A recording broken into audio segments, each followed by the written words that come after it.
25% d'Alsaciens seraient actuellement favorables à François Hollande, selon un récent sondage, contre 35% au niveau national.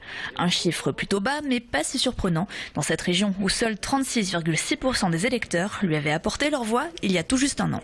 L'heure est au premier bilan. C'est une année où nous avons essayé de mettre en œuvre les 60 engagements du président de la République. Un certain nombre d'entre eux ont déjà été mis en œuvre.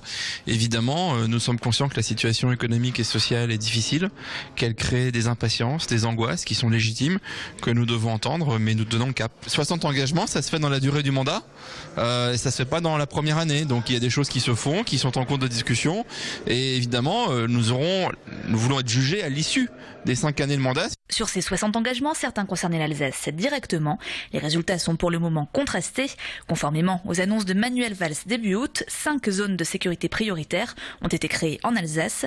Concernant l'emploi et la production locale, le président de la République a dépêché sur place Arnaud Montebourg, ministre du redressement productif. Présence et écoute, mais cela n'a pas suffi à sauver les 125 emplois d'Albanie à Sélestat. Le point 56 des engagements de François Hollande évoquait la ratification de la charte européenne des langues régionales et minoritaires, un engagement auquel le président de la République vient de renoncer suite à un avis défavorable du Conseil d'État. Mais le point le plus emblématique de cette première année est sans aucun doute le numéro 41, celui de la centrale de Fessenheim. Dès sa campagne, le candidat Hollande avait promis de la fermer. Le président persiste et signe, sauf que de 2016, on passe à l'horizon 2017, voire à bien plus tard.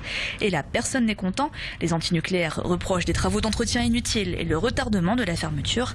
Les partisans et travailleurs de la centrale dénoncent des annonces floues et non justifiées et le manque d'explications concrètes. Un an après l'élection de M. Hollande, on n'a toujours pas les réponses aux questions qu'on attend. C'est qu'est-ce qu'on va faire vis-à-vis de l'emploi si ça ferme, et pour quelles raisons éventuellement on voudrait fermer, quoi. Si on ferme une centrale nucléaire, on la ferme parce qu'elle n'est pas sûre. On la ferme parce qu'elle n'est pas rentable éventuellement. C'est pas le cas de Fessenheim. Fessenheim est sûr, l'autorité de sûreté nucléaire l'a dit. Fessenheim est rentable. Le EDF le dit et le démontre en publiant ses comptes. Si une décision doit être prise, elle doit être prise de façon objective. Pour les prochains mois reste un autre grand chantier local. François Hollande a rendu sa première visite à Strasbourg en février. Le but, soutenir son siège de capitale européenne et aussi lui offrir le statut d'eurométropole dans le cadre de la décentralisation.